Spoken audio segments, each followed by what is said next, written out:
7 December তারিখটা মান্ধানা পরিবারের জন্য অন্য দিনগুলোর মতো না। এদিনই জীবনের কঠিন সিদ্ধান্তের কথা জানিয়ে দিলেন ভারতের বিশ্বকাপ জয়ী ওপেনার। উড়তে থাকা গুঞ্জনকে সত্যি করে সুরকার পলাশ মুচ্ছুলের সঙ্গে বিয়ে ভেঙে দিলেন স্মৃতি মান্ধানা। প্রায় 6 বছর সম্পর্কে থাকার পরও 4 হাত এক হলো না স্মৃতি পলাশের। বিয়ের আগে হঠাৎ বাবার অসুস্থতা, এরপর পলাশের অন্য নারীর সঙ্গে কথোপকথনের স্ক্রিনশট ভাইরাল।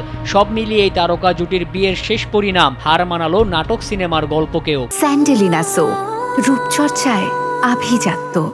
সতীর্থদের সঙ্গে নেচে গিয়ে স্মৃতির বিয়ের ঘোষণা, প্রিয় বান্ধবীর বিশেষ মুহূর্তের সাক্ষী হতে জেমিমার বিগ ব্যাশ থেকে ছুটি নেওয়া, সব মিলিয়ে এই বিয়ে ছিল উন্মাদনার তুঙ্গে। তবে পলাশের ভাইরাল হওয়া এক স্ক্রিনশটই পাল্টে দিল সবকিছু। প্রিয় মানুষের সাথে গাঁটছড়া বাঁধার স্বপ্ন শেষ হওয়ার পর এখন শুধু ভারতের হয়ে খেলা চালিয়ে যাওয়ার প্রত্যয়ের কথা জানিয়েছেন বাঁহাতি ব্যাটার। পলাশের সঙ্গে বিয়ে ভেঙে যাওয়ার পর ভক্তদের মনে এখন একটাই প্রশ্ন, কার সঙ্গে জীবনের নতুন ইনিংস শুরু করবেন মান্ধানা।